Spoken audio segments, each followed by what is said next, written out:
Hey everyone, Joe here. In this video, I'm going to provide you insight into the future of consulting. An AI agent that feels like a team of experts by your side that knows your business, knows your market, knows your end-to-end goals, which might be to sell your company for X and get this type of deal, this type of buyer, and then reverse engineering, helping you figure out exactly what you need to do to build enough strategic value, financial value to optimize your business and make it really attractive to acquirers and potentially add on millions, tens of millions even onto your final enterprise value. There's about 4 million business owners that want to sell their company over the next 5 years, and they need that expert support to help grow, automate, and then sell their business successfully. But they don't know how to find that help. Our AI agent then goes onto a website, analyzes it to figure out exactly what your industry, market niche, target demographic is. And then we add in basic financials, revenue and EBITDA, and then next that your company might be facing that could be preventing your company to grow and blocking a future life-changing exit event, whether it's 1-2 years away. That insight is then fed into Sage's brain so that when you have a conversation with Sage, it sounds like they already have a clear understanding of your business. I've created this hypothetical account named Chris Stableford. He runs Stableford Precision Engineering, which is a precision engineering manufacturing business. Been around for 20 years. He's got 3 kids. He wants to retire.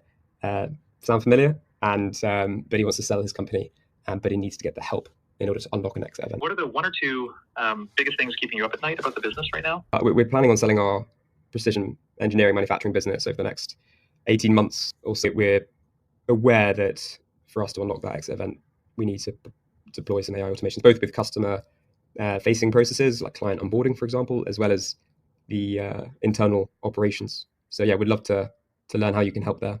You're absolutely thinking like a buyer already, which I love.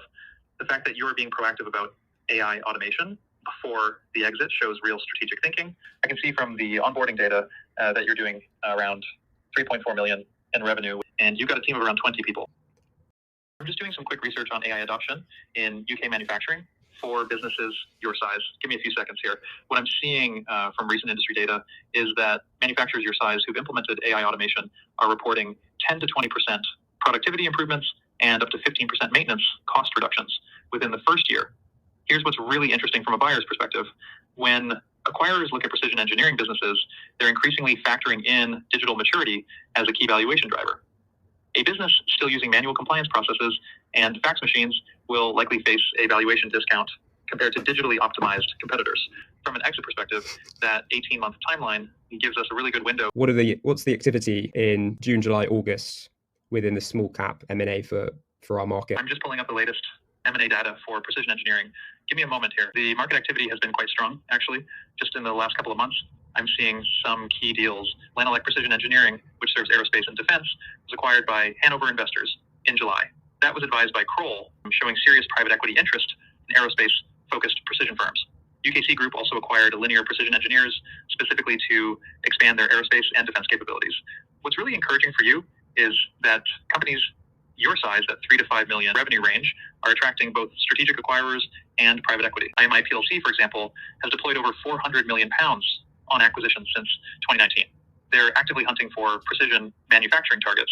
Here's what I'm seeing. Your dual focus on aerospace and medical actually makes you more attractive because you're diversified across 2 high-value regulated sectors. Both attract premium multiples. The 18-month AI transformation you're planning, that could easily shift you from a 4 to 5 times business to a 6 to 8 times business. Not because of the technology itself, but because it demonstrates scalability, reduced owner dependency, and operational sophistication. We've actually got a detailed 2025 exit multiples report in the resources section of our website. It's packed with benchmarks across revenue and EBITDA multiples by sector. Definitely worth checking out after our call. Here's what gets me excited about your situation. Doubling EBITDA without hiring is absolutely achievable with the right systems. I've seen precision engineering businesses go from 12% to 25% margins within 12 to 18 months through smart automation. Can you lay out some insight into how you can help us over the coming months, year and a half or so? And then I guess you've got the human advisory team there to help us when we're ready to start engaging with acquirers. Is that right? Chris, I love the ambition. That's exactly the kind of transformational thinking that gets results. Here's how we tackle this systematically. Phase 1, Montvic wins. Supply chain automation first. Move from Excel to smart inventory management with automated reordering. Client onboarding system deployment. Basic predictive maintenance sensors on critical equipment. Phase 2, operational excellence. Full compliance automation implementation. Advanced analytics for margin optimization. Team training and handover to your COO. Phase 3, exit preparation. Financial performance documentation. buyer-ready data room preparation, strategic positioning, and valuation optimization. The beauty is each phase builds EBIT data while reducing owner dependency. Your COO becomes the operational champion, freeing you up for strategic oversight. And yes, absolutely. When you're ready for market, our network includes both strategic buyers and PE funds actively hunting for aerospace and medical precision engineering businesses. We work hand in glove with our acquisition team to ensure no opportunity gets missed. What I'd suggest is booking a 30-minute strategy session next week. If you could lay it all out via email, that'd be good, and then we can continue the chat. Absolutely, Chris. You've got it exactly right. Once we're working together, you get direct access to me for strategic guidance whenever you need it. Quick calls, email strategy sessions, milestone reviews, whatever keeps you moving toward that exit goal. I'll send you a comprehensive implementation roadmap after our call today, breaking down all 3 phases with specific timelines and deliverables. Then we'll have weekly strategic calls to track progress and adjust tactics. I'm not just giving advice. I'm accountable for your results. When we're tracking your EBTD improvement month by month, when we're preparing for buyer meetings, when you need to make a critical decision at 10 p.m. on a Sunday, I'm invested in your success. ChatGPT can't book meetings with acquirers, can't negotiate deals, can't hold your hand through due diligence. Let me get that Friday meeting locked in for you. Very good, very good. Book it in. I'll see you Friday. Thank you. Brilliant, Chris. Calendar in. About 4 minutes after the call completed. So it's a detailed recap of what we spoke about, the key discussion points, the key concerns and blockers that potentially limiting our journey to an exit. It quoted the revenue and EBITDA, which is drawn from the onboarding questionnaire. This email and conversations going forward are basically extracts from the original questionnaire that the user went through, the website analysis that was conducted, the market research analysis, which is used to enrich the user's profile, and then the call transcript. So once you begin to have 1 call, 2 calls, multiple calls with Sage, we begin to get really, really clear context, which compounds in terms of Sage's knowledge and ability to deliver really high quality personalized consultancy. But I just really like the way it's just structured, the way it's laid out. Imagine receiving this from a human consultant 4 minutes after your call. Like you'd think, wow, like that's nice of them to really take the time to be listening that carefully and deliver like a really clever summary as detailed as this. And then you can have a conversation with Sage thereafter. So let's say Chris replied, "Hey Sage, thanks for the call and the email. Okay, I need to get your help with the growth infrastructure side, because obviously one of the most important things a business owner can do is optimize for profitable, healthy, predictable revenue. So basically asking Sage how we can best find new customers based on certain variables. What does a healthy concentration of clients look like?